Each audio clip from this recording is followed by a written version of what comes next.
네, 자 그럼 지금부터 더불어민주당 이계호 의원과 강선우 의원이 공동 주최하고 쿠키뉴스가 주관하는 의약품 코리아 패싱 대응 방안 토론회를 시작하겠습니다.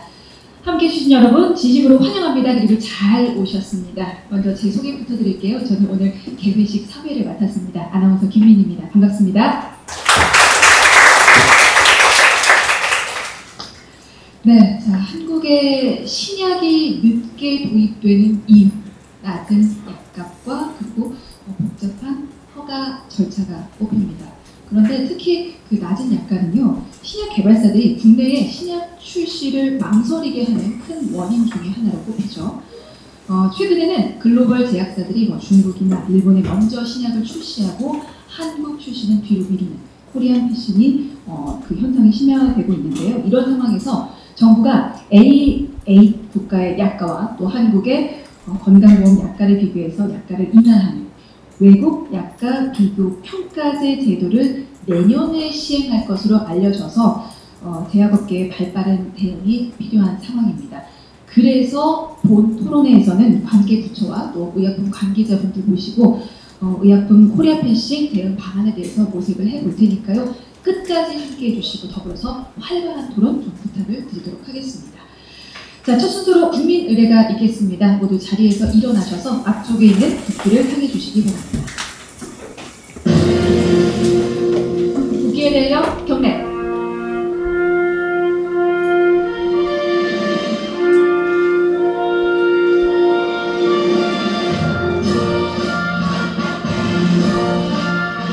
나는 자랑스러운 태극기 앞에 자유롭고 정의로운 대한민국의 무궁한 영광을 위하여 충성을 다할 것을 굳게 다짐합니다.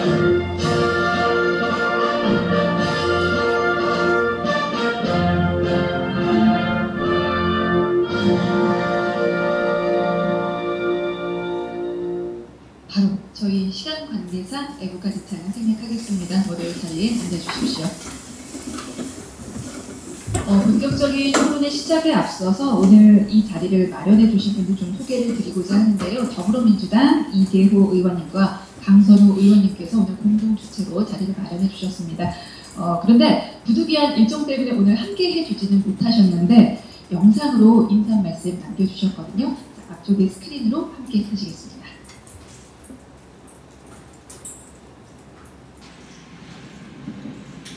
여러분 반갑습니다. 국회 보건복지위원회 이계호 의원입니다. 오늘 의약품 코리아 패싱 대응 방안은 이런 주제로 토론회를 갖게 되었습니다. 참석해 주신 내 기빈 여러분 진심으로 감사드립니다. 저도 공동공 주최자로서 함께 했습니다만 오늘 제 지역구 사정 때문에 제가 함께하지 못했습니다.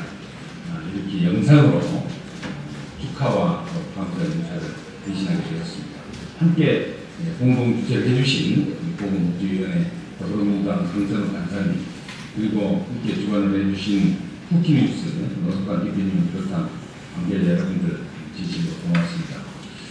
또 특히 토론회에 함께 참석을 해주신 전문가분들 한 분 한 분 소중한 의견을 주실 것으로 믿습니다만은 감사와 조언을 함께하지 못해서 아쉬운 마음 대신하겠습니다. 글로벌 경쟁 속에서 우리 바이오 제약 산업은 꾸준한 성장을 거듭해오고 있습니다. 정부 차원에서도 제약 바이오 산업을 적극 지원하겠다고 밝히고 있습니다만 정작 대한민국에서 그 가치를 아직까지 제대로 인정을 하지 못하고 있는 그런 시점입니다. 국내에서 신약을 개발해도 해외에 비해서 30-40% 낮은 가격 형성으로 그 적정 약가를 보장받기가 어렵다고 합니다. 또한 이에 따라서 다국적 제약사들의 국내 진입도 여의치 않는 그런 시점으로 파악을 하고 있습니다. 여기에 대해서 내년 정부는 미국, 영국 등 글로벌 8개 국가의 약가와 또 우리 건강보험 약가를 비교를 해서 약가를 인하하는 외국 약가 재평가 제도 시행을 추진하고 있습니다. 이에 대해서 연구 개발이 위축될 수 있고 또 생산비가 절감을 통해서 의약품 품질 저하 우려가 갈수록 커지는 어려운 상황입니다.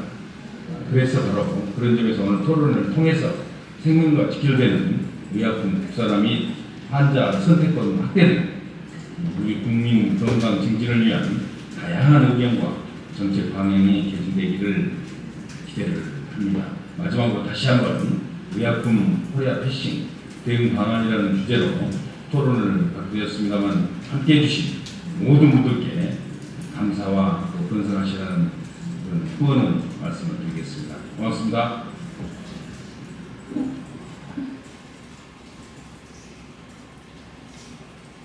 네, 안녕하세요. 네, 이어서 강선우 의원님의 소개 영상 바로 또 보시겠습니다. 안녕하세요. 국회 보건복지위원회 더불어민주당 간사 국회의원 강선우입니다. 먼저 자리를 함께해 주신 모든 분께 감사의 말씀 드립니다. 오늘 이 자리는 건강보험 약가정책의 개편을 논의하고 환자들의 건강과 생명을 보호하기 위한 방안을 모색하는 아주 중요한 자리입니다. 최근 글로벌 제약사들이 중국과 일본의 신약을 먼저 출시하고 한국 판매를 미루는 코리아 패싱 현상이 심화되고 있습니다. 국내 건강보험 시스템으로 인해 한국과 신약 협상을 포기하는 사례가 잇따르고 있기 때문인데요.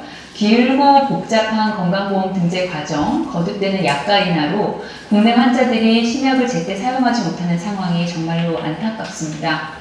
건강보험 약가정책 개편은 환자들의 건강과 생명을 보호하고 제약산업의 발전을 촉진하는 데 큰 역할을 할 것입니다. 오늘 논의된 내용들이 환자들의 건강과 생명을 보호하고 제약산업의 발전을 촉진하는 데 큰 역할을 하기를 기대합니다. 저 또한 국민들께서 제때 신약을 사용해 건강 지키실 수 있도록 국회에서 지원 아끼지 않겠습니다. 감사합니다.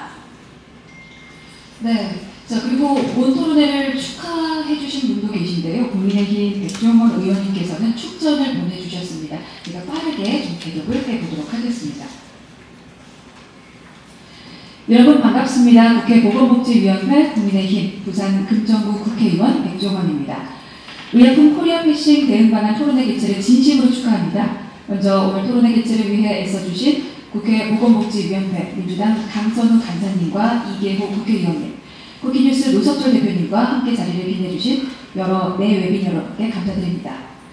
코로나19 이전 의약품은 글로벌 공급망을 바탕으로 국가 간 협업과 분업화로 수요와 공급이 조절됐지만 최근에는 코로나19 팬데믹 상황과 자국의 이익을 중요시하는 방향으로 세계 무역 규범이 변화하고 있습니다. 우리나라는 세계 최대 규모의 바이오 의약품 위탁 생산 시설을 보유하고 있다는 평가를 받고 있지만 원료 의약품의 해외 의존도는 점점 커지고 있어 국내 원료 의약품 국산화를 통한 안정적인 공급망 구축이 필요한 상황입니다. 원료 의약품의 국산화 비중을 높이고 글로벌 경쟁력을 확보하여 수출과 연계하기 위해 국가적인 지원책과 체계를 마련하는 데 금일 토론회가 마중물이 되어주길 기대하면서 저 또한 국회 보건복지위원회 위원으로서 힘이 될 수 있도록 최선을 다하겠습니다. 다시 한번 금일 토론회 개최를 축하드리며 함께 해주신 모든 분들의 가정에도 건강과 행복이 항상 가득하기를 바랍니다. 감사합니다. 라고 보내주셨습니다. 자, 이렇게 축전으로 그리고 영상으로 축하의 마음 보내주신 모든 분들께 진심으로 감사드리면서 이제 본격적으로 본인사 시작을 하도록 하겠습니다. 자, 첫 순서로 해외의 한국 약가 참조 리스트 대응 방안을 주제로 이종혁 중앙대학교 약학대학 교수님께서 발표를 해주시겠습니다. 앞쪽으로 보실게요. 큰 박수로 맞아주십시오.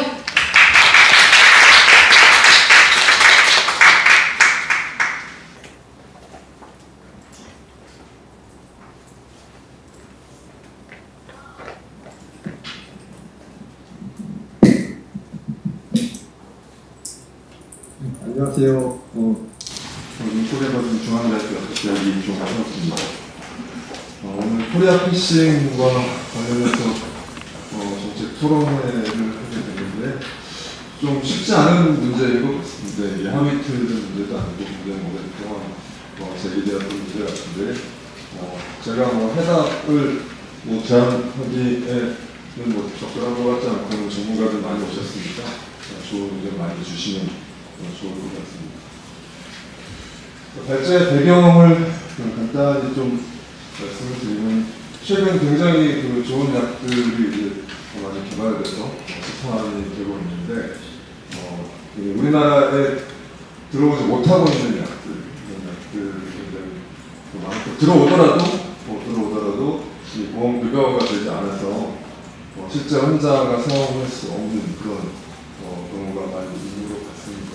그래서 체감 신약 접근성이 굉장히 좋지 않다라고 느끼시는 그런 환자분들이 좀 많이 계신 것 같고요. 신약 도입이라든지 들어와도 급여율이 낮은 이유는 국내 신약이 아까 너무 낮아서 신약 개발사들이 한국의 도입 자체를 좀 늦춘다는, 다시 이런 패싱한다는 이른바 코리아 패싱이라는 그런 현상을 지목하고 있는 것 같습니다. 이 신약 도입 및 급여율이 낮은 게 우리나라의 허가 시스템이라든지 아까 검토 시스템이라든지 이런 것들이 좀 너무 지연된다거나 이래서 발생하는 경우도 있겠으나 제가 보기에는 제약사들이 허가 신청 또는 급여 신청을 안 하는 경우도 굉장히 많습니다. 그런 경우에는 아무리 빨리 허가를 해주고 보험을 해주는 시스템을 갖고 있더라도 검토 자체가 안 되는 거기 때문에 그런 부분도 좀 우리가 고려해봐야 되지 않을까라는 생각이 들고요. 특히 최근에 이제 이런 중국이 우리나라 신약 약가를 한국 약가, 우리나라 약가를 중국에서 결정하고 이래서 그 영향이 좀 직접적으로 있는 것 같습니다. 그래서 그거에 대한 현안이라든지 비용전략 이런 것들이 좀 정부 산업계 환자분들 같이 이렇게 좀 우리가 논의를 좀 해볼 필요가 있지 않나 그런 생각에서 오늘 좀 발제를 하게 됐고요. 최근에 이런 코리아 패싱과 관련 기사들이 좀 검색을 해보면 많이 있는 것 같습니다. 우리나라에서 개발한 국내 개발 신약뿐만 아니라 해외에서 개발한 신약들도 우리나라 약가가 지나치게 낮게 책정이 돼서 우리나라보다 다른 나라에 먼저 발매를 하고 우리나라는 좀 나중에 굉장히 그런 전략 때문에 우리나라 환자들의 신약 접근성은 좀 문제가 발생하지 않느냐 이런 내용이고요. 요거는 이제 외국 회사들, 혁신 신약 개발하는 그런 회사들이 우리나라 약가를 중공가가 선정하고 또 유럽이 또 중공약가의 약가를 선정하기 때문에 우리나라 약가가 낮게 결정이 되면 결국은 해외에서 더 큰 시장에서 하는데 문제가 발생하기 때문에 우리나라를 패싱하는 그런 현상이 발생한다 이런 내용들입니다. 그래서 이런 내용들이 기사화되는 경우가 좀 많이 있는 것 같고요. 그래서 우리나라 지금 신약 접근성이 어느 정도 상황인지 보고서를 보신 분들도 많이 계시겠지만 미국에서 최근에 발표한 자료들을 좀 잠깐 제가 수정해서 좀 보완한 것도 있고요. 그래서 같이 좀 보는 시간을 갖도록 하려고 합니다. 그래서 최근 10년 동안 일본에 허가된 신약 460개를 가지고 이제 분석한 내용인데 미국 제약협회에서 전체적으로 분석한 거고 제가 조금 수정을 한 내용들입니다. G20하고 OECD 국가의 허가된 신약을 분석한 건데 전체 460개가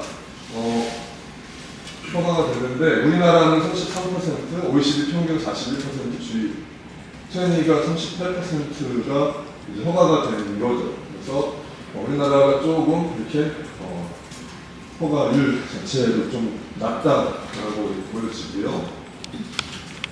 그 다음에 이거는 급여율입니다. 급여율은 당연히 더 낮겠죠. 그 중에 일부가 급여가 되기 때문에 460개 중에 우리나라는 22%, G20 28%, OECD 29%. 그래서 우리나라가 조금 저렇게 보면은 낮아 보이죠. 이렇게 또 순서대로 순위로 보면 굉장히 많이 낮았거든요.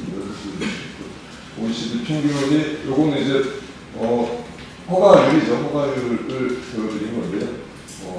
OECD 평균이 41%라고 하고 우리나라 33%라고 했는데 이렇게 쭉 순위로 매겨보면 굉장히 하위권에 속한 것으로 볼 수 있습니다. 그러니까 아까도 서두에 말씀드렸듯이 이게 허가 신청을 안 하게 되면 우리나라도 뭐 시役처에서 강제로 허가를 낼 수가 없는 거기 때문에 회사들이 얼마나 적극적으로 허가를 신청하느냐, 도입을 하느냐 이런 의지가 굉장히 사실 중요하게 여기에 반영된다고 볼 수가 있습니다. 그래서 뭐 이게 늦은 게 우리나라 시役처가 허가를 너무 늦게 해준다 이렇게만 얘기하면 안 될 것 같다는 생각이 들고요.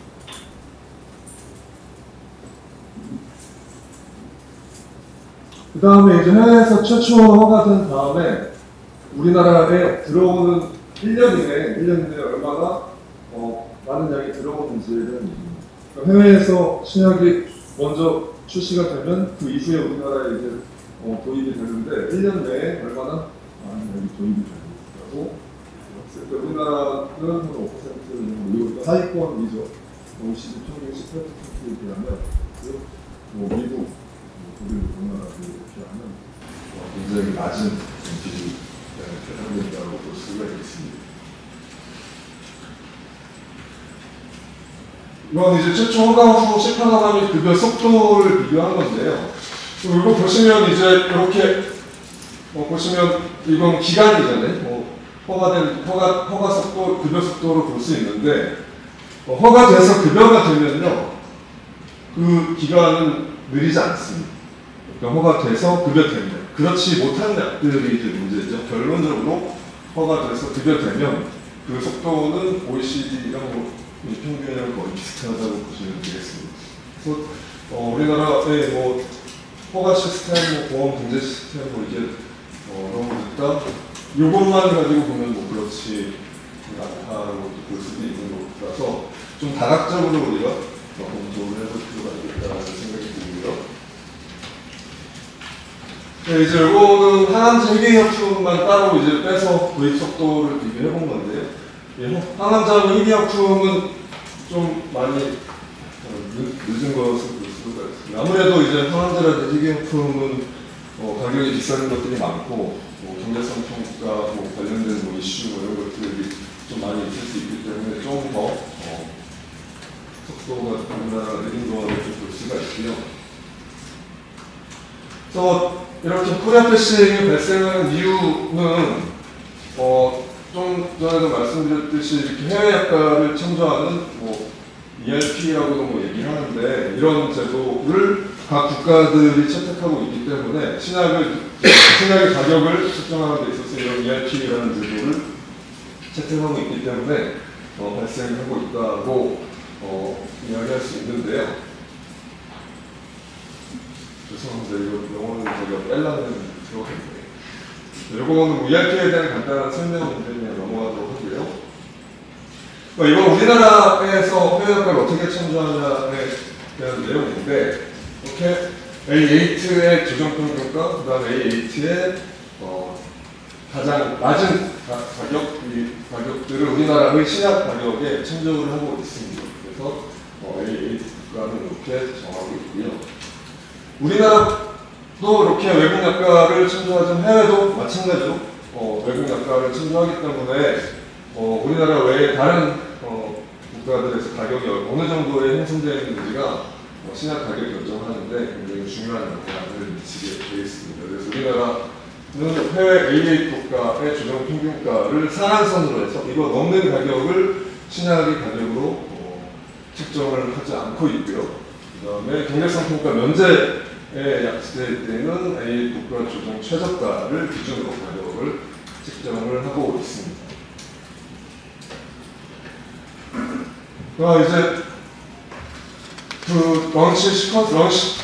발매 순서를 정하는 그런 전략을 해외 제약사들이 이제 취하는 데 있어서 좀 전에 말씀드린 이런 해외 약간 창조가 굉장히 큰 영향을 미치게 됩니다.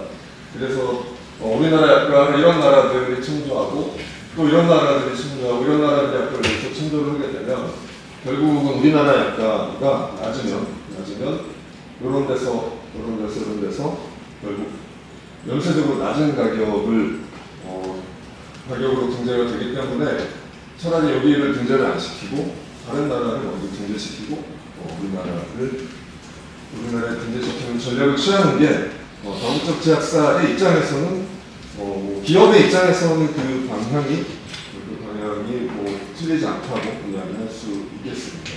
그래서 이런 이유 때문에 이제 우리나라보다 다른 나라에 먼저 신약이 등재되고 우리나라는 좀 늦게 등재될 수 있는 구조가 나올 수밖에 없는 그런 상황인 것 같습니다. 이거를 뭐 해결할 수 있는 방법이 뭐가 있겠습니까? 이거 가격을 높게 주는 방법밖에 없는데 무작정 그렇게 할 수는 없는 거고요. 뭐 균형점을 좀 찾아야 될 것 같은데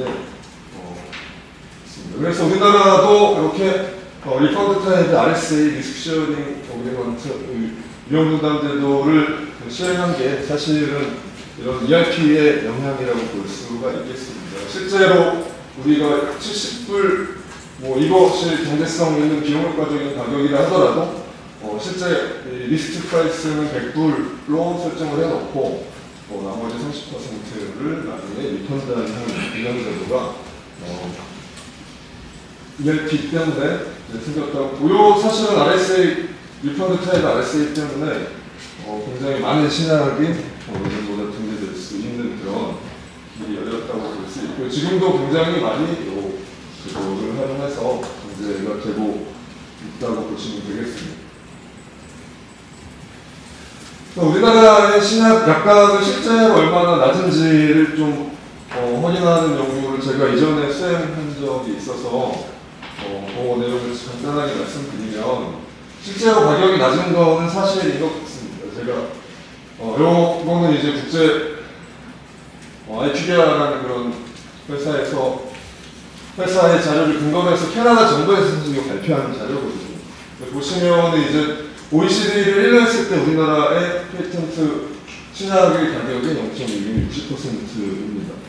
이렇게 해서 거의 OECD 중에는 굉장히 낮은 축에 속한 건 맞는 것 같고요.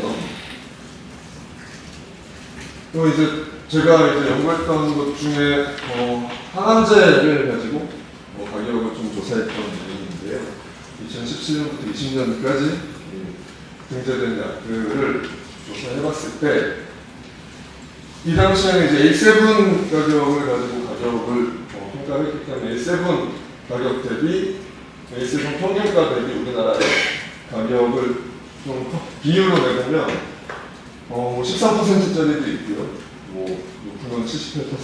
굉장히 쭉 보시면은 편차가 굉장히 심한 것을 볼 수가 있겠습니다. 이렇게 리펀드가 씌워져 있는 RSA 리펀드 타입의 RSA가 씌워져 있는 경우에도 40%.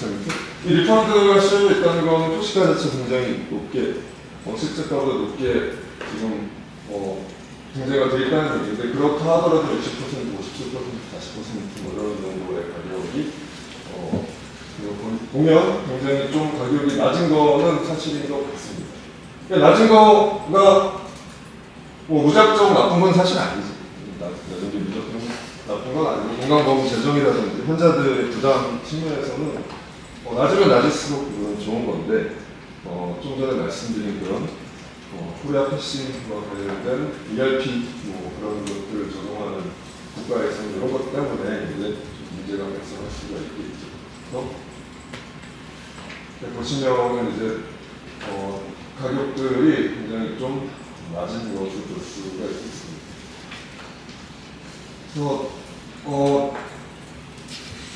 신약 접근성하고 보험 재정하고 얼마나 균형을 맞추느냐가 중요한 것 같습니다. 제가 서두에 말씀드렸듯이 이거에 대한 정답을 제가 제시드릴 수는 없는 것 같고요. 가격을 ERP를 생각하면 가격을 높이 주는 방법밖에 없는데 가격을 높이 주면 환자의 접근성은 올라가겠지만 환자에 대한 접근성은 올라가겠지만 재정 문제가 생길 수가 있고 재정을 생각하다 보면 환자 접근성이 떨어질 수 있습니다. 이거에 대한 균형을 어떻게 맞춰서 우리가 정책을 가지고 가느냐 우리 복지부하고 공단이 다 같이 좀 머리를 풀어내고 고민해봐야 될 그런 주제인 것 같습니다. 발표는 여기서 마치고 여러분들 웃긴 프로를 보시면 좋겠습니다. 감사합니다.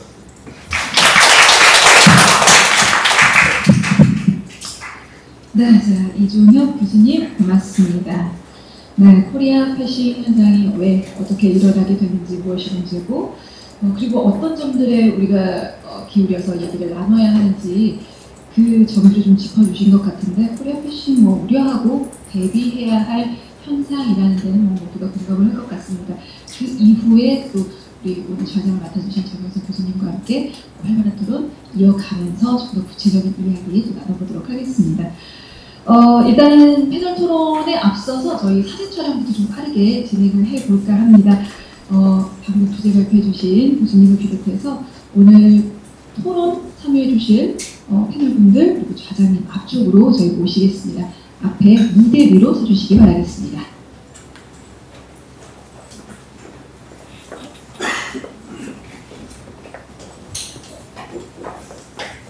네, 무대 위로 서주십시오. 네네네.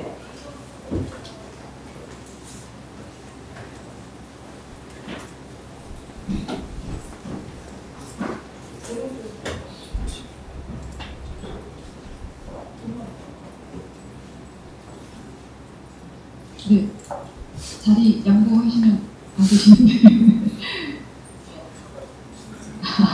아, 그러시군요.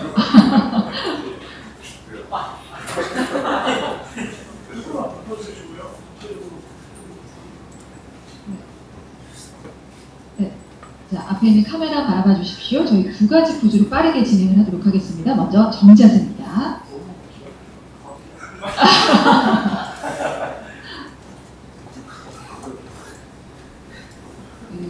양옆에 계신 분들 부담스러우시네요.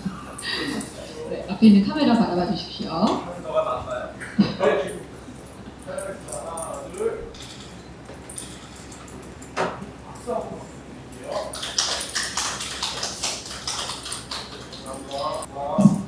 네, 고맙습니다. 저희 패널 토론 순서 바로 이어가 보도록 하겠습니다. 먼저 좌장 소개를 해드려야겠죠? 제가 이분이 좌장을 맡아주셨다고 해서 마음이 한결 편안해졌습니다.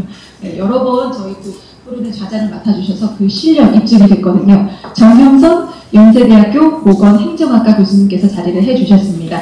저는 이후에 마이크 넘기고 좌장님께 진행을 부탁드리도록 하겠습니다. 여러분 큰 박수로 맞아주십시오. 네, 감사드립니다. 소개받은 연세대학교 정영선 교수입니다. 저는 약 분야는 전문가가 아니고요. 그냥 일반 건강보험 정책, 의료비 이런 쪽은 좀 많이 다루고 있는 그런 건데 오늘 좀 무관하지는 않은 문제인 것 같기도 하고 또 그리고 이 약가 문제하고 신약의 도입 문제 이런 거는 정말 오래된 이슈고 갈수록 더 이슈가 되는 그런 것. 이것도 비단 우리나라만의 문제가 아니고 다른 나라들도 같이 보는 겁니다. 그리고 더더구나 면역 항암제라든지 등등 그 약가가 단가가 한없이 지금 올라갈 수 있고 이제 면역 항암제 계통으로는 계속 생존하는 상태에서 약이 진행이 돼 있거든요. 그런데 2017년도에 OECD 보건장관의 당시 장관 자문으로 수행해서 갔을 때 5년 벌써 이제 18년 됐네요. 당시 세계 주제 중에 하나가 이 약가, 특히 그 신약 도입 관련해가지고 비라선 같은 장관들이 이 이슈를 가지고 토론하고 세계 세션 중에 하나가 하는 그런 경험이 있었습니다. 그 이슈가 한없이 지속이 되는 이슈라서 오늘 특히 여기에 지금 아까 우리 발제를 해주시면서 상당히 애매한 포지션을 계속 얘기하시던데 그래서 그런 입장도 충분히 이해가 되는 게 여러 측면도 있고 지금 정부의 입장과 또 안타까운 하루라든지 환자들의 입장하고 그런 것이 좀 서로 상반되는 그런 경우도 있고 해서 아무튼 그렇기 때문에 더 오늘 이슈가 관심의 대상이 아닐까 이런 생각을 합니다. 이 발표는 진행하셨으니까 토론을 진행을 할 텐데요. 우선 이제 보건복지부 쪽은 제일 뒤쪽으로 발표를 미루고요. 발표자를 소개를 하면은 우선 이승래 동덕여자대학교 약학대학 교수님 인사. 박수도 한번 해주시죠. 강희성 대웅대학 대외협력실장님.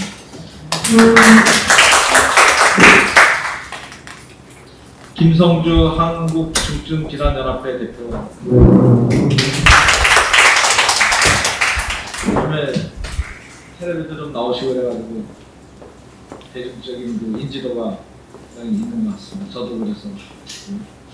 그다음에 신대현 국기뉴스 기자님. 안녕하세요.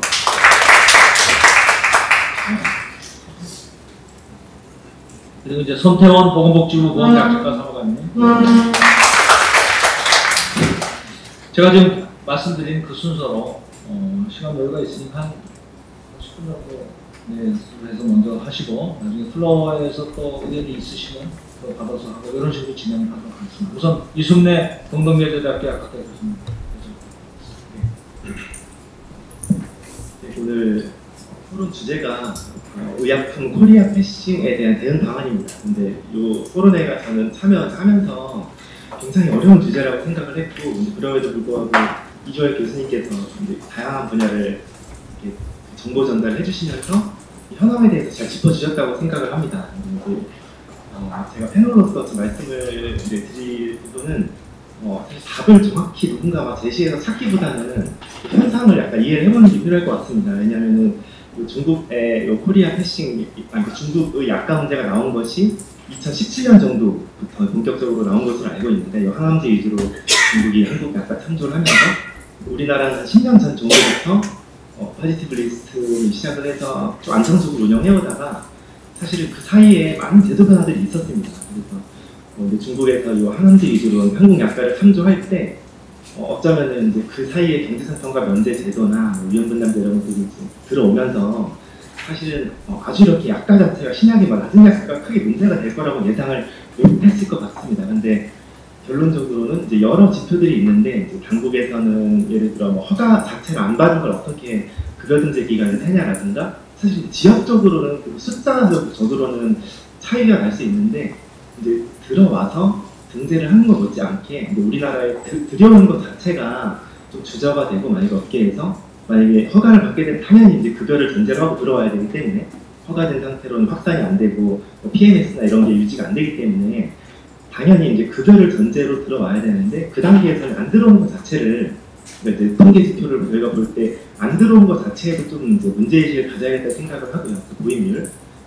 그리고 두 번째는 위험분담제나 경제상평가 면제제도 이러한 좀 굉장히 환자 접근성을 기여한 제도가 들어올 때 우려가 굉장히 많았습니다. 여러분들도 여기 그 당시에 업무를 하신 분들이 많으실 것 같은데, 일단 투명성 문제, 약가의 투명성이라든가 아니면 이제 대원칙이 좀 많이 깨진다, 적용 대상이 늘어나면서 많이 좀 약품비가 많이 늘어날 우려가 크다.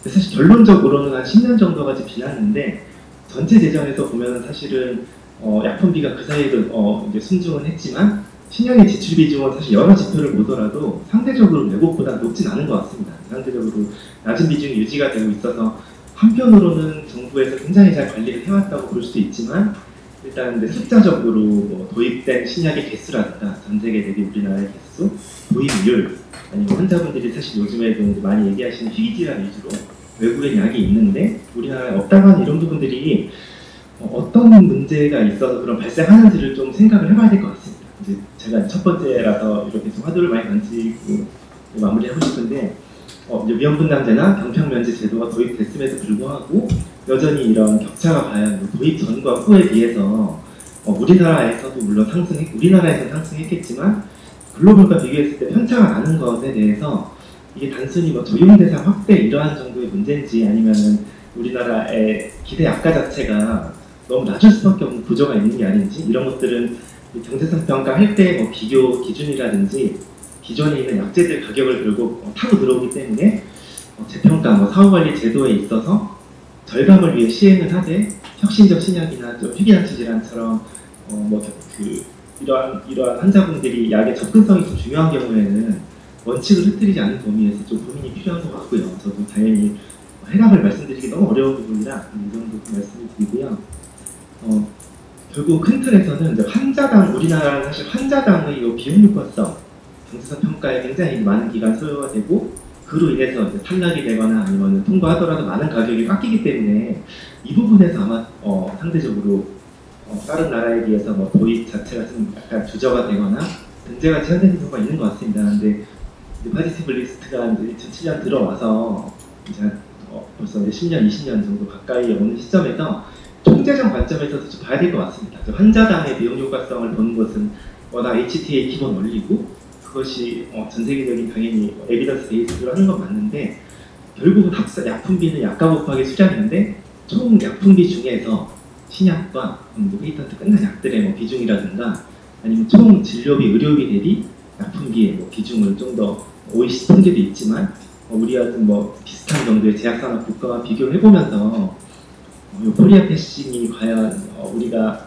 객관적으로 크게 문제라고 볼 수 있는지부터 먼저 진단을 하고, 개별 제도로 가서는 접근성을 위해서 이제 들여온 제도들이 제대로 작동했는지, 그리고 우리 사회에서 지불용이거나 이런 얘기들을 많이 하지만 이제 재정에 의해서 사실 그런 게 좀 기준이 모호한 것 같습니다. 총 진료비 대비 약품비 기준을 한 24%에서 20% 정도로 좀 하향 조정해서 맞추겠다는 제가 사실 계획을 접한 바가 있었는데, 환자에게 필요한 신약에 대한 급여를 하고 약품비가 분명히 늘 것인데, 순종할 것인데 어느 정도까지 허용을 해줄 수 있다라든가, 아니면은 외국과 비교해서 총 재정 관점에서도 약품비의 신약의 비중을 어느 정도까지는 유지하는 것이 목표라든가, 어렵지만 그러한 것이 필요하지 않을까 생각을 해봅니다.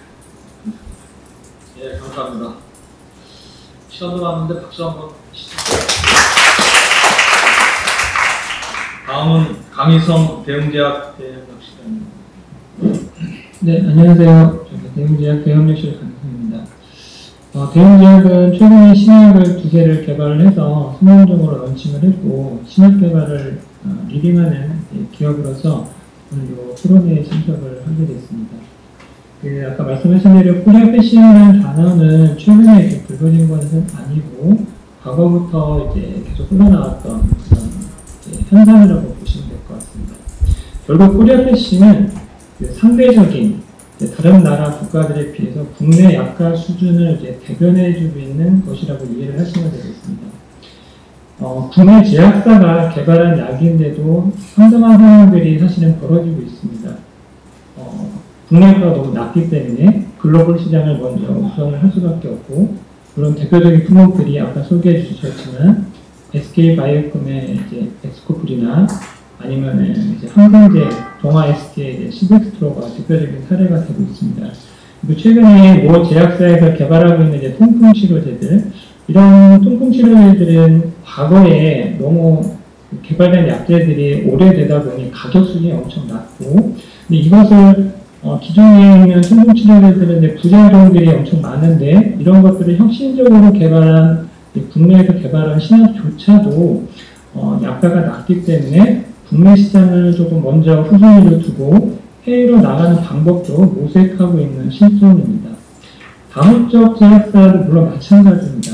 최근에 피켓이 한창 지금 핫한 이슈이긴 한데, 닥터의 공업프로그램도 대표적인 사례입니다. 닥터가 대형제약보다 먼저 국내 허가를 받았음에도 불구하고 아직 중국 닥터라는 국내 약가를 받지 않고 있습니다. 그 이유는 단 하나입니다. 중국 약가 때문입니다. 그래서 중국에는 2,000원을 받을 수 있는데 국내에서는 900원 수준밖에 못 받을 상황이 되다 보니 닥터는 전략적으로 한국 시장을 패싱을 하고 중국 시장을 먼저 공략하게 된 것입니다. 그리고 최근에 또 황당한 일이 하나 좀 벌어진 상황이 있습니다. 이제 아스트라제네카의 포시바정 당뇨병 약제인데, 이미 시장에서 출시해갖고 시장에서 500억, 800억대를 형성하고 있는 시장인데도 불구하고 제네릭이 등재돼서 약가가 이제 다운이 되니까 바로 시장에서 철수를 하는 상황이 발생을 했습니다.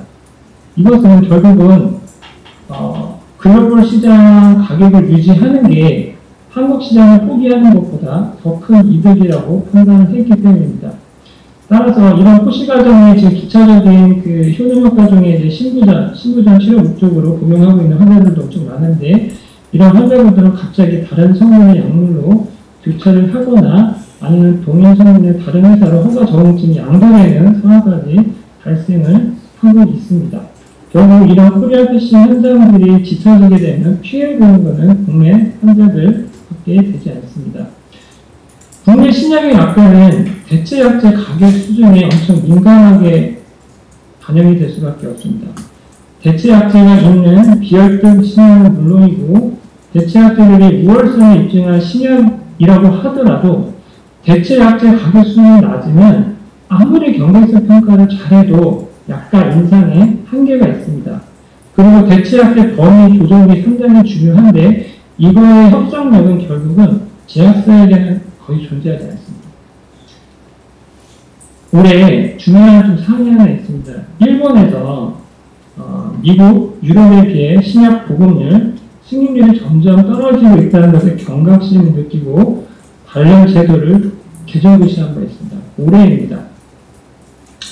일본은 한국보다 신약 등재율이 아까 이종혁 교수님이 설명하셨지만 보급률이 한국보다도 높습니다. 그럼에도 불구하고 일본은 지금 자기네들 상황에 대해서 경각심을 갖고 있고 더 빠르게 제도 개선을 움직이고 있습니다.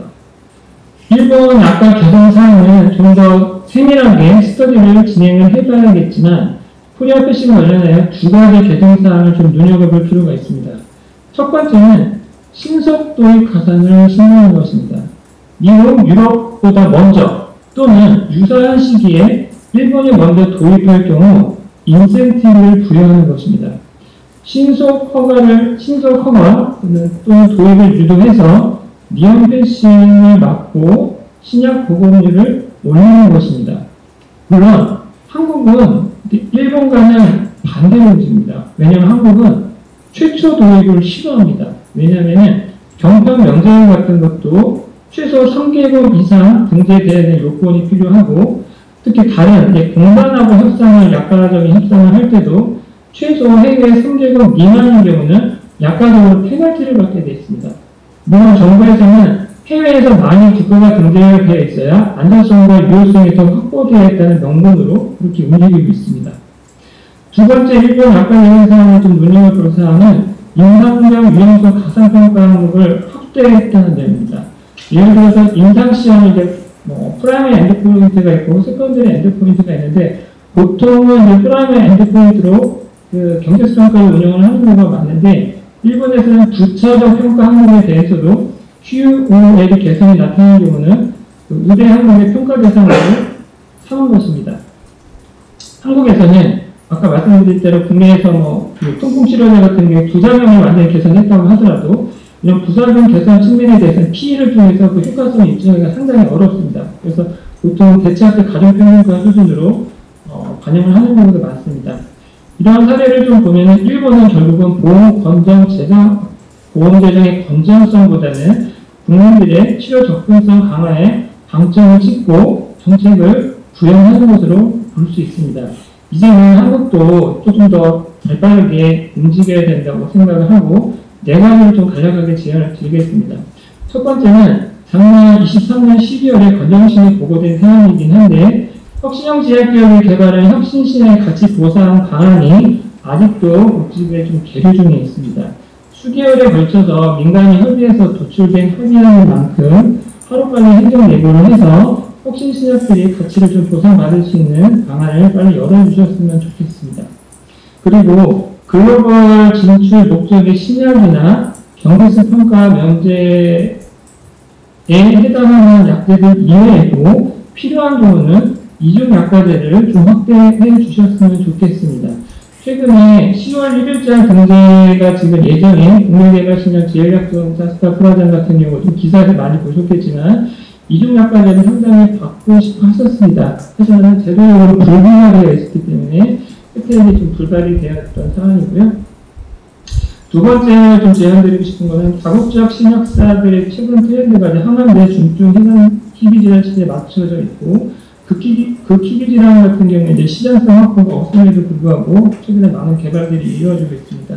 이런 혁신적인 신약들에 대해서 프랑스와 같이 개발 가치에 따른 혁신 등급 좀 부여해서 실질적 가치를 좀 보상해주는 방안을 좀 높여줄 필요가 있겠고 일본과 같이 그 무대 항목을 평가할 수 있는 항목을 이제 높여주거나 최소 3개국 이하라고 해서 약간은 페널티 주는 이런 국내 조항들은 좀 손질을 할 필요가 있을 것 같습니다. 그리고 세 번째로는 아까 잘 말씀해 주셨지만 해외 약가 비교 재평가가 앞으로 예정이 되어 있습니다. 하지만 해외 약가 비교 재평가는 그 국내사들과 정부가 모여서 민간 협의체를 통해 많은 협의를 해왔지만은 많은 문제점들이 노출되었습니다.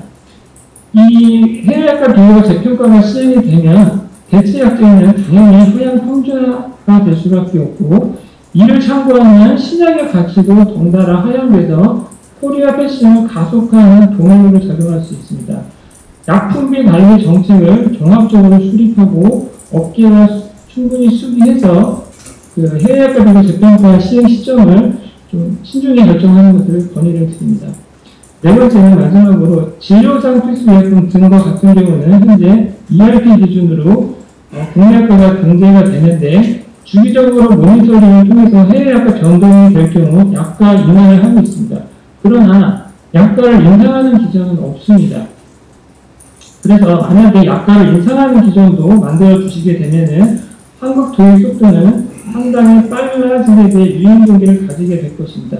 이것은 올해 일본 약가 제도가 개정을 앞두고 미국 제약협회에서 일본 그 후생성에 제안을 했던 사안인데 일본의 도입 신약이 최초 등재된 가격보다 만약에 나중에 시간이 지나서 해외 가격이 더 높은 사례가 발생이 되면은 이 약가를 높일 수 있는 기준을 마련해달라고 요청한 것과 같은 맥락으로 보시면 될 것 같습니다.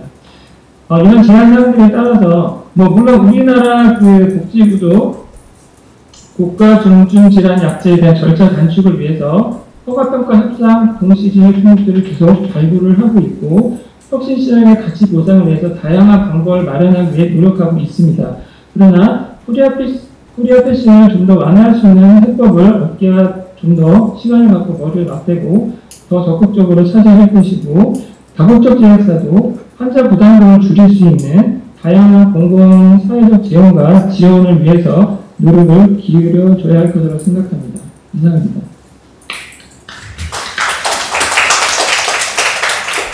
예, 강희성 실장님 아주 적극적으로 다양한 그 견해와 또 그리고 제안 포함해서 말씀을 해주셨습니다. 다음은 김성주 한국중증질환연합회 대표님 부탁드리겠습니다. 네, 안녕하세요. 중증질환연합회 김성주입니다. 저는 오늘 이 자리를 어떻게 이야기할까 고민하다가 좀 제가 글을 좀 적어서 그거를 발표하는 걸로 좀 대신하도록 하겠습니다. 뜻깊은 토론회를 마련해 주셔서 중증 암질환 환자분들을 대표하여 깊은 감사의 말씀을 드립니다. 오늘 토론 주제를 접하면서 새로운 치료제가 한국에 하루빨리 도입되어 최신 치료 기회를 가지기를 간절히 기다리고 환자 입장에서는 이러한 상황 발생에 대한 우려를 넘어 매우 참담한 신정임을 밝혔습니다. 좋은 신약 개발 덕분에 일부 암의 경우 생존 유지나 삶의 질이 많이 개선되었다고는 하나 여전히 암은 난치 중증 질환이고 상당한 중증 암 환자들은 지금도 치료 약값으로 재정적으로 고통을 하고 호소하고 있는 실정입니다. 오늘 이종일 교수님이 발표한 자료에 따르면 한국의 신약 접근성은 OECD 국가 중 최하위 수준입니다.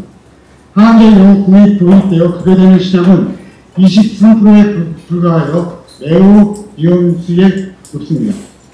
급여가 되더라도 급여되는 적응증이나 범위가 획득하여 개별 환자들의 보장성 및 형평성 측면에서도 많은 어려움을 호소하고 있습니다. 예를 들어서 최근 개발된 면역 항암제는 서로 다른 여러 개의 임상시험을 통해 새로운 적응증을 계속 허가받고 있는데 허가받은 적응증 대비 급여율은 불과 4분의 1 수준에 불과하고 있는 게 현실입니다. 약제 급여의 약값 제도 개선에 대한 세세한 의견을 드리기는 어렵지만 경제적 규모가 30인 수준에 있는 우리나라 미상에 걸맞는 건강보험 중증 치료제 보장성이 확보되어야 된다고 생각하고 있습니다. 부디 정부의 급여 결정 과정과 논의 절차가 좀 더 합리적으로 개선되어 날로 발전되고 있는 혁신의 항암제가 신속히 급여적 등재되어 국내 중증 암 환자들이 최선의 치료를 받을 수 있는 치료 환경이 하루빨리 마련되길 촉구드리고 싶습니다. 제가 이 이야기를 하면서도 한편으로 마음에 걸리는 여러 가지 이야기들을 노트에 좀 이야기하려고 합니다. 사실 그동안 여러 제도 안에서 많은 문제들이 있긴 했지만 특히 중증 이후로 희소질환 암 환자들이 겪고 있는 차별적 문제에 대해서는 이야기하지 않을 수가 없습니다. 오늘은 제가 그런 이야기를 중점으로 해서 몇 마디 더 이야기를 좀 하고 싶습니다. 최근 치료 비용이 1억이 넘는 초고가 신약들은 크게 늘어나고 있는 시점입니다. 작년에 신약 63개 중 1억 원이 넘는 고가의 약이 11개나 되었고, 고가약에 대한 약품 비 지출도 연간 8%씩 증가하는 등 약가에 대한 환경과 여건으로 인해 환자 부담은 커지고 있는데, 환자 입장에서부터 보건당국과 전문가들이 신약 수급과 관련된 제도 개선은 답답할 정도로 더디게 진행되고 있는 실정입니다. 물론 여러 가지 여건 다 모두 만족할 만한 해결책을 당장 만든다는 건 쉽지 않습니다. 따라서 좀 더 다양한 환자들과 논의할 창구들을 환자들과 직접 이야기할 수 있는 그런 기회를 만들어 주시길 바랍니다. 물론 이런 약가 정책에 참고해야 할 중요한 요인은 고가의 신약에 대한 지속 가능하여야 하고 우리 건보 재정으로 부담이 가능한 적정한 가격에 대한 사회적 합의도 반드시 필요한 상황입니다. 급여되었다고 하여 끝난 문제가 아니라 급여 후에라도 효과성이나 안정성, 공정성에 대한 평가는 반드시 필요합니다. 지난번 특정한 약제를 이용하고 질환을 이용해서 죄송합니다.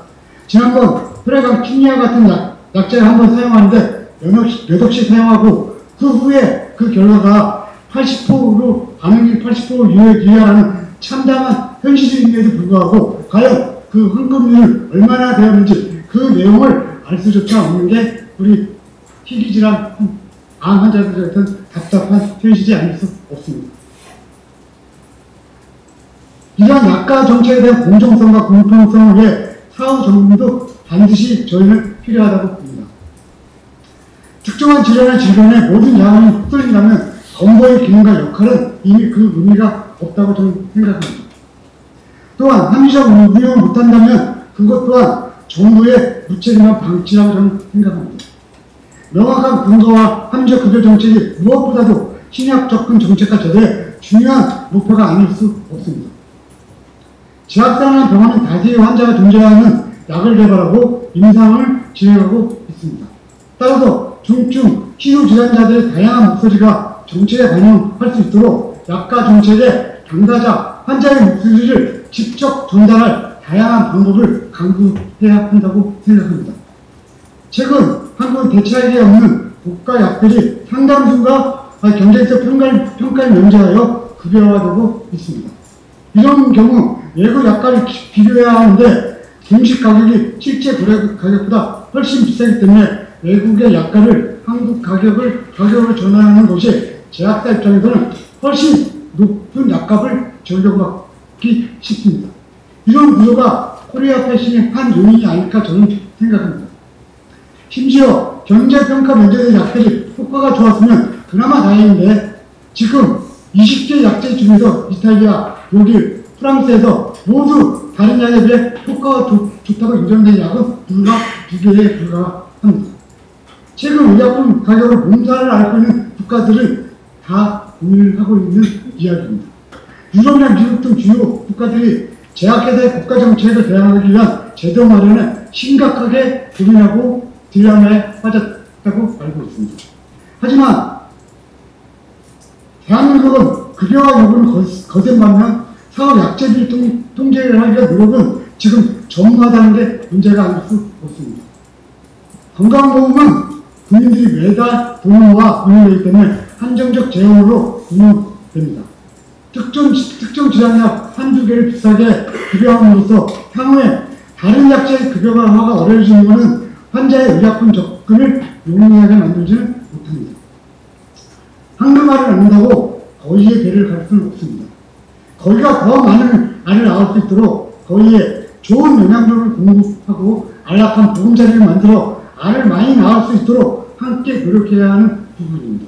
그 노력에 환자, 정부, 병원, 제약사가 황금알과 거위를 보호할 책무가 있다고 봅니다.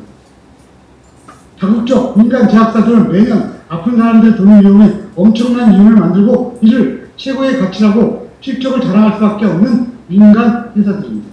이런 기업들의 선행을 알고 대응하기 위해 다른 국가들과도 연대하는 등 다양한 차원의 대응 방안과 중증 시도 주장자들에게 지원할 제도적 변화가 필요하다고 저는 생각합니다.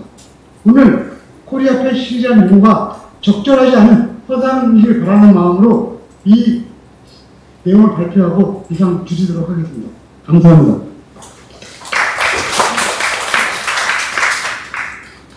예.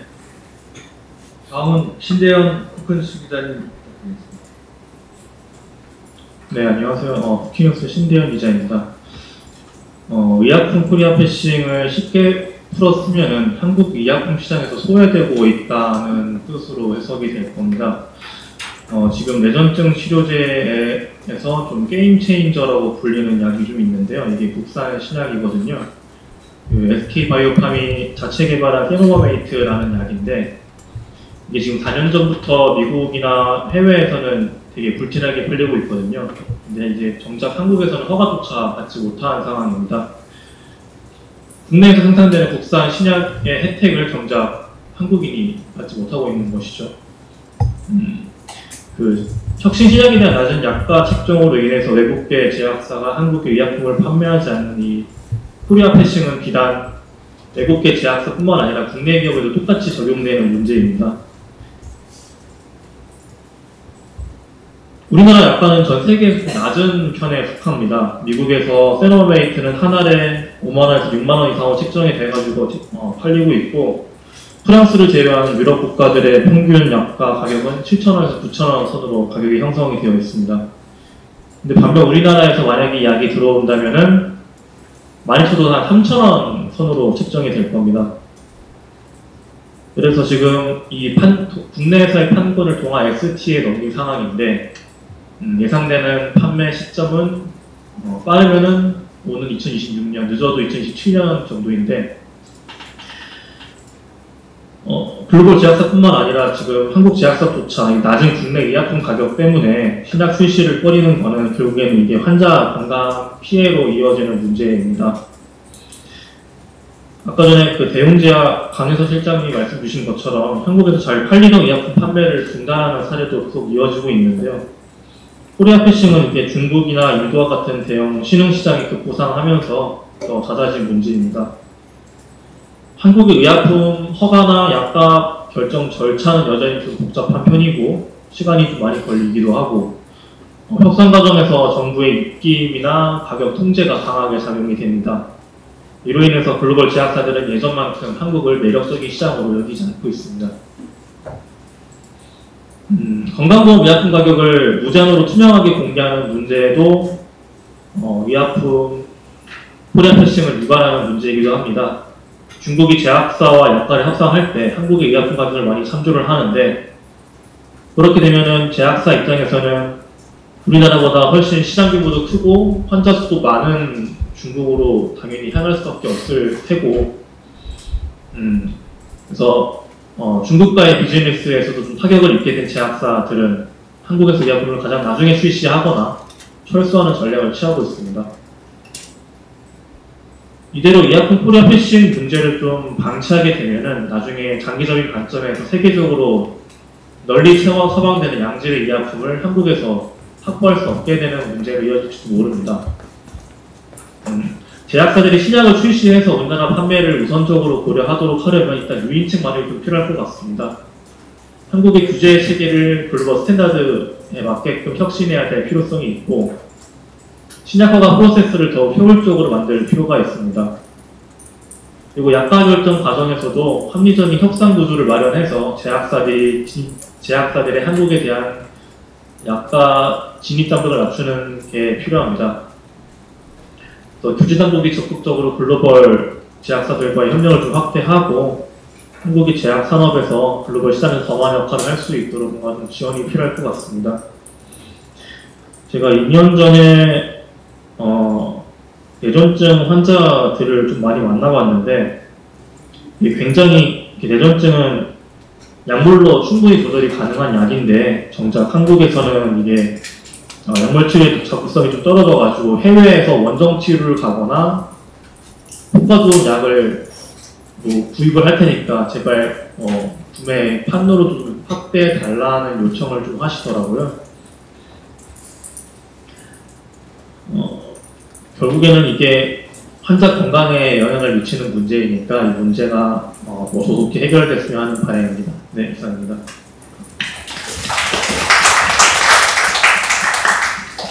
예, 나머지 이제 그 토론은 다 들었는데 복지부의 그 선태원 상무관께서 열심히 뭘 깨알같이 받아 쓰는데 해주시겠어요? 네, 여러 부분의 이야기를 많이 하셔가지고 제가 일단은 제가 뭐 보험약책과 과장님 대신에 온 거기 때문에 제 약책과 전체 내용을 관장하고 있지는 않지만 보험약책과 그 상관의 입장에서 한번 얘기해 보려고 하겠습니다. 여기 환자 단체에서 돌렸다시피 환자 입장에서는 그 기존 약보다 우수하다고 평가받는 신약이나 이제 처방을 받지 못하고 있던 질병에 대해서 조금이나마 좀 일찍 투여하고 싶은 마음은 당연하다고 생각이 들고요.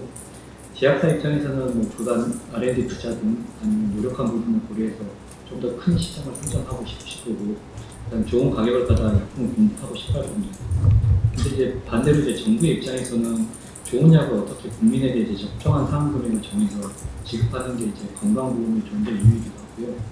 환자의 약품 접근성을 강화하고 제약바이오 생태계가 이제 지속 가능해야 보건안보 차원에서 이제 필수 약품이 이제 안정적으로 공급이 이루어질 수 있는 측면 또한 저희도 무시할 수 없는 부분이라고 인정하고 있습니다. 다만 이제 저희가 이제 인구 구조 노령화에 따라서 이제 사회적으로 의료비가 급증하고 있고, 방금도 얘기했다시피 초고가 희귀질환 치료제 등으로 이제 정부에서는 이제 건강보험 지속 가능성을 위한 재정 관리도 좀 필요하다고 생각이 들고요. 우리나라 보험약가제도는 뭐 여기 다 알다시피 선별제도 원칙으로 하고 있어서 지금 현재 허가 대비 약 절반가량의 약제가 지금 급여화되고 있는 걸로 알고 있습니다. 항암제, 희귀질환 치료제와 같은 고가 약들은 이제 그 위험분담제 혹은 또 이중 가격제라고 하죠. 그걸 하기 때문에 이제 각 나라별 정확한 실제 가격은 좀 알기가 어렵고, 오늘도 뭐 발제에서 얘기했다시피 중국을 포함해서 이제 많은 국가들이 한국 약가를 이제 참고하고 벤치마킹을 시작하면서 이제 일부에서는 타 국가에서 먼저 출시한 후에 이제 한국은 좀 지켜보자는 입장도 있는 걸로 알고 있습니다. 정부에서는 이제 작년 말 그 신약의 접근성 강화를 위해서 이제 암질환, 희귀질환 등 중증 질환을 위한 혁신신약 개발 시 적정가치 보상을 이제 하고자 제도 개선안을 마련하였고, 올 상반기에 이제 제약협회나 이제 같이 이제 좀 실무적인 내용을 좀 토론을 하고 이제 24년도 하반기에 이제 단계적으로 이제 개선 중입니다. 다만 이제 등재 과정 중에서 실무적인 부분에서는 이제 장기 임상 연구 데이터가 부재한 희귀질환의 치료의 경우 이제 불확실성을 안고 이제 우선 급여하더라도 사후 이것을 입증하고 관리해야 하는 측면도 있는데, 이것을 좀 허드리기보다는 이제 공공재의 활용을 위한 최소한의 방편이라는 부분에 대한 고민도 좀 있습니다.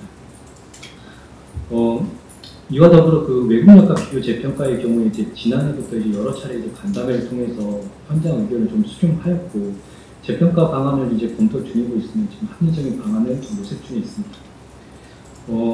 유승민 교수님이 얘기하신 아까 전에 그 신약의 권고 제정 비중 체계나 아니면 대웅제약에서 얘기했던 일본에서 이제 신속 도입 가단 유도 정책, 아니면 뭐 임상적 유효성에 대한 가상 평가 부분, 그다음에 이제 환자 단체에서 얘기한 그 kimya 황금류 그 사후관리 측면에 대한 살펴보라는 검상, 그다음에 이제 쿠키뉴스에서 얘기하시는 신약 가격 프로세스를 좀 개선하고 유인책을 만들어서 합리적인 협상 과정에 대한 건의사항도 좀 제가 기다받는 하겠습니다.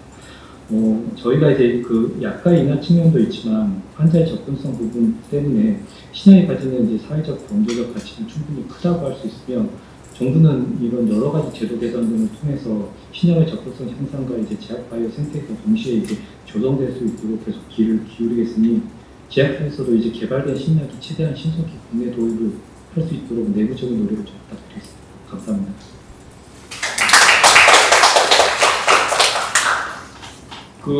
저기 발표 아까 이 교수님께서 발표하신 것도 그렇고 전체적으로 약간 이제 불확실하면서도 전체적인 얘기가 신약 도입이 우리나라에 좀 늦게 되는 것 같다.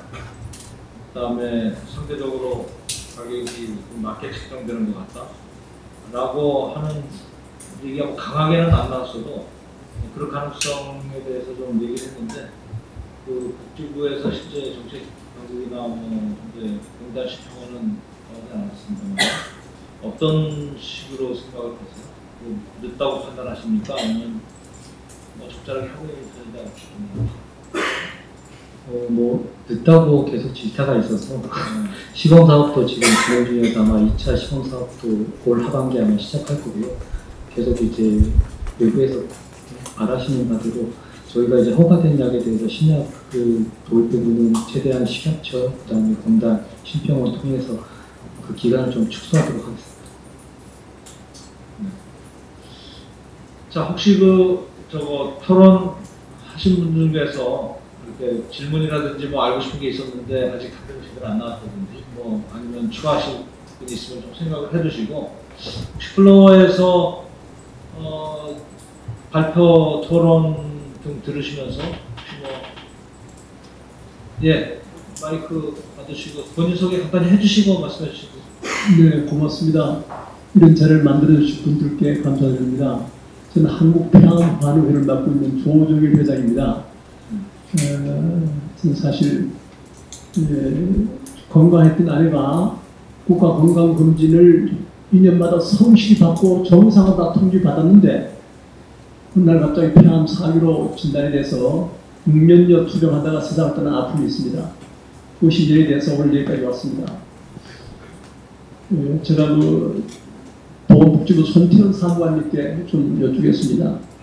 한국의 조기 폐암 발견율 20%고 일본과 대만 40%가 이렇게 널리 알려져 있습니다.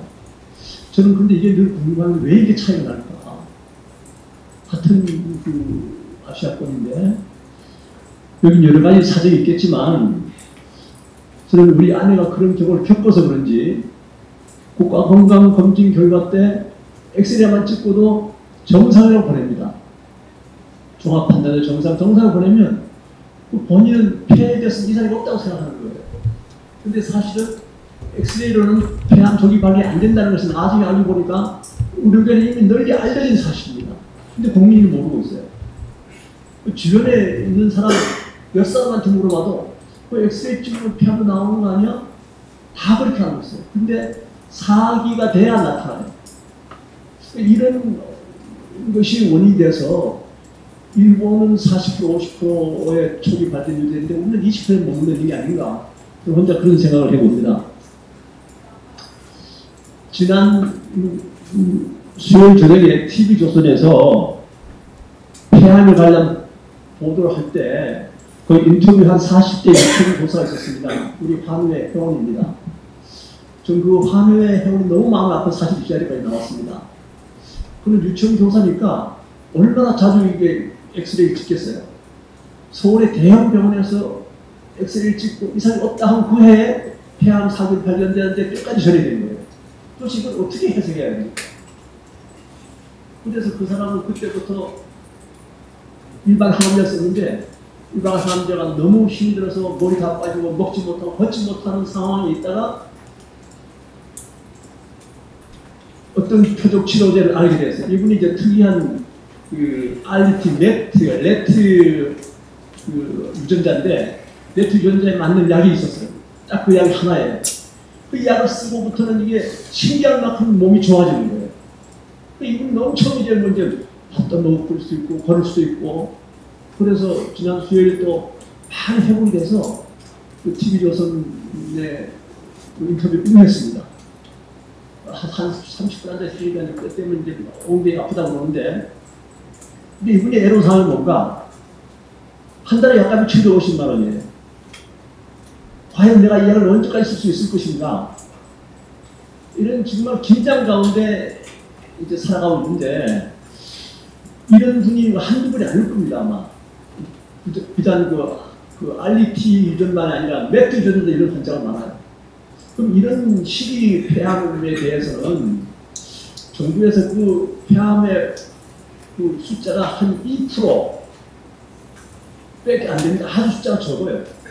그러면 이런 환자들에게 보험을 해줘서 이제 빨리 사회에 복귀시켜야 되는데 이런 부분에 대해서 저는 좀 하소를 좀 하고 싶어서 이 자리에 나왔습니다. 사무관님, 일본은 약제 사용 허가와 보험 중재가 동시에 이루어진다고 알고 있습니다. 그래서 이 시기 폐암 치료제, 초기 폐암 치료제가 일본에 다 보험 중재가 되어 있어요. 근데 우리나라는 이게 상당히 안 되고 사실 이게 희망 고문하는 겁니다. 약은 있는데 돈이 없으면 못 쓰는 거예요. 이런 상황에서 저는 아까 초님 말씀드렸듯이 국가건강검진을 2년마다 아주 성실히 받습니다. 또 정상으로 통계가 나옵니다. 그런데 어느 날 갑자기 폐암으로 진단을 받아요. 이 책임이 어디에 있다고 생각하십니까?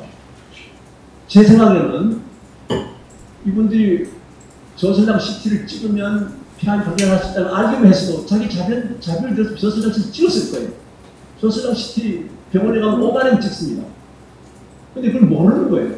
그걸 모르게 하는 원인이 건강검진에서 엑스레이 찍고 정상으로 보내니까 이것만 있으면 된다고 생각하거든요.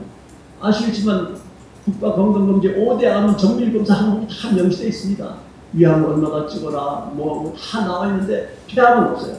그러니까 국민이 당연히 엑스레이만 찍으면 다 된다고 알고 정밀검사 안 하는 겁니다. 알았다고 5만 내고 정밀검사 하죠.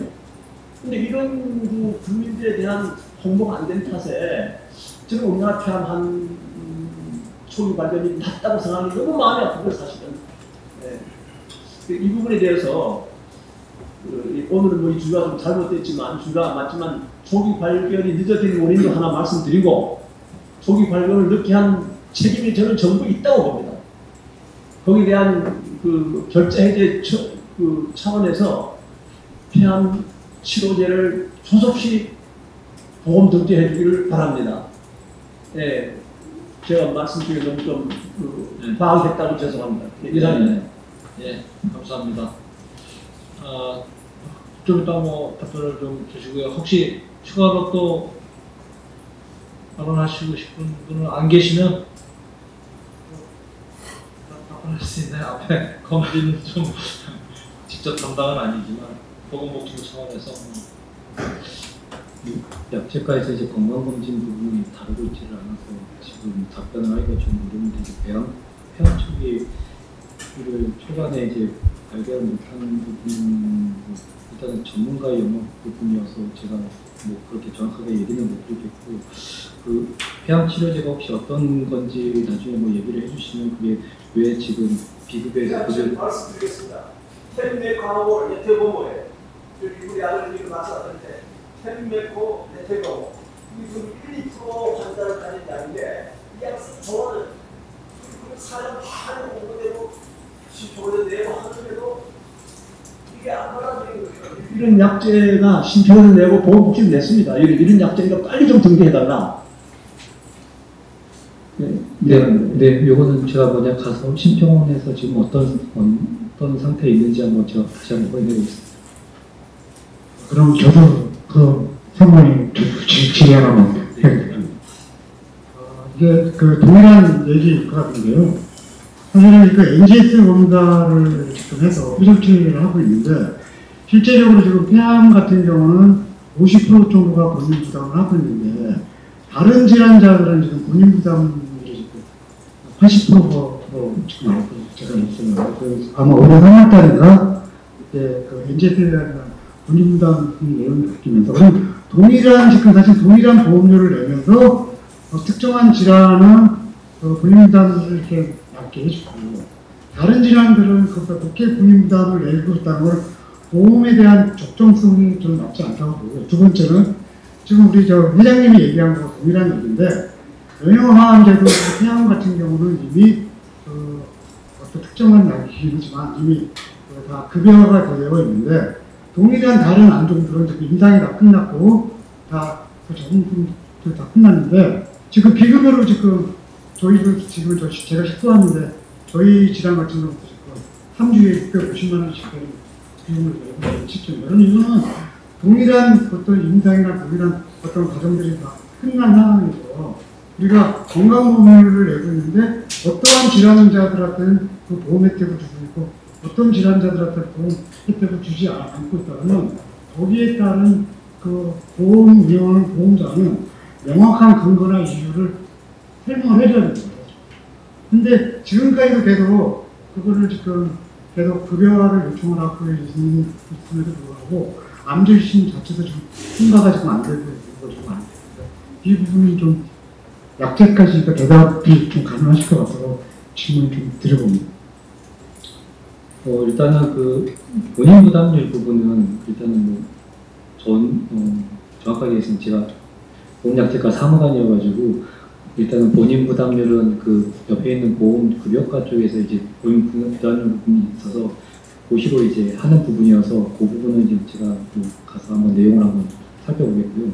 지금 협회에서 얘기하시는 같은 약제 이제 급여가 되어 있는데 왜 다른 적응증에 대해서는 비급여하느냐, 아마 두 가지 정도 이유일 것 같은데 이게 무슨 약제인지는 제가 정확하게 모르겠지만 첫 번째는 일단은 거기에 대한 임상적 보고가 이제 불확실해가지고 제약사에서 신청이나 아니면 학회에서 이제 그 의견이 안 나왔을 경우가 하나가 있고요. 두 번째는 이제 만약에 제약사에서 이제 신청을 했더라도 암질환심의위원회 관련 전문가에서 근거나 아니면 그런 부분이 임상적 연구가 부족하다고 해서 거기서 이제 중단됐을 가능성이 있는데 그거는 이제 들어가서 한번 제가 살펴보겠습니다. 네, 알겠습니다. 혹시 그 이유를 더 잘 알고 계시는 거 아닙니까? 다음에 혹시 뵈면서 말씀주세요. 네, 알겠습니다. 지금 이제 전체적으로 아마 기본적인 그 문제에 대한 제기하고 복지부라든지 이런 상황 등등, 그리고 우리 기자분께서는 또 그동안의 취재 과정이나 이런 데서 느꼈던 이런 말씀도 다 전달하신 것 같고요. 아무튼 정리를 하자면은 이제 보험 제정이 있는데 우리나라 국민들의 부가 지금 220조 원으로 작년 이렇게 추정이 돼 있습니다. 이제 건강보험 쪽에 이렇게 돌아가는 게 한 100조 원 정도 되는데 나머지 뭐냐? 나머지 또 여러 가지가 있고요. 그 중에서 약이 뭐 한 30조 정도 되나요?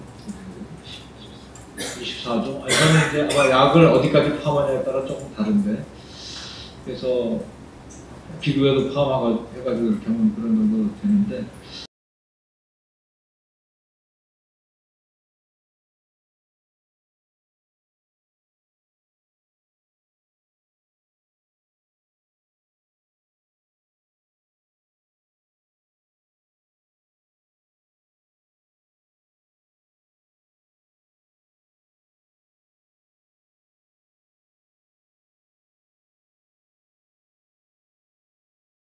전체적으로 우리가 의료비 중에서 사실은 뭐 치료를 하고 나면 결국은 약으로서 낫게 되는 경우가 많잖아요. 수술을 받는다든지 뭐 그런 것도 있지만, 그렇게 된다 그러면은 우리가 약을 통해서 우리가 치료되는 그런 측면을 강조하지 않을 수 없어서 약값이 어느 정도 오르는 거는 우리가 생각을 할 수가 있는데, 보험 제정 당국은 전체적으로 이제 같이 보면서 가야 되니까 상당히 쉽지 않은 그런 상황이 있고, 또 환자들의 입장에서는 또 본인들의 특이하게 맞는 그런 면역항제, 특히 뭐 그런 쪽들은 꼭 그걸 받아야만 치료를 받을 수 있는 그런 상황이니까 좀 안타깝기도 하고요.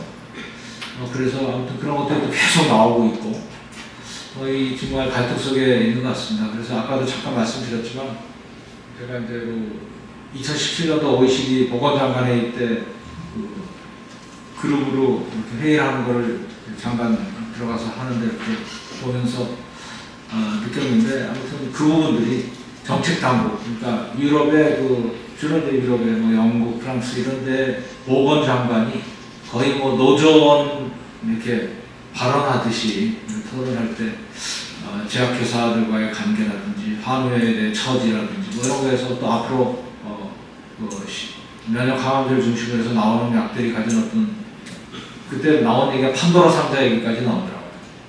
이게 벌써 8년 전이니까 지금 이미 그것이 열려서 우리나라도 이제 그 당시까지만 해도 그 면역 항암제가 아직 급여화되지 않았는데 이제 급여화가 되고 이렇게 되는 상황이 있습니다. 그래서 정책 당국도 상당히 고민스럽지만 효과성이 확실하게 확인이 되는, 아까 이제 모니터링 얘기도 나왔죠. 뭐 그런 범위 내에서 환자들의 그 상황도 이제 반영을 해서 아마 정책들을 하나하나 개별적으로 판단해 나가야 되지 않을까 이런 생각이 좀 들고요. 혹시 이제 아까 초기에 이정혁 교수님께서 약간 좀 너무 강하지 않은 톤으로 좀 발표를 하시긴 했는데 전체적으로 토론다에 발언이 했으니까 약간 좀 답변이랄까 그런 차원에서 아니면 의견을 다시 한번 정확해서 말씀드리시면 뭐 특별히 제가 따로 말씀드릴 건 없을 것 같고요. 아까 우리 강희성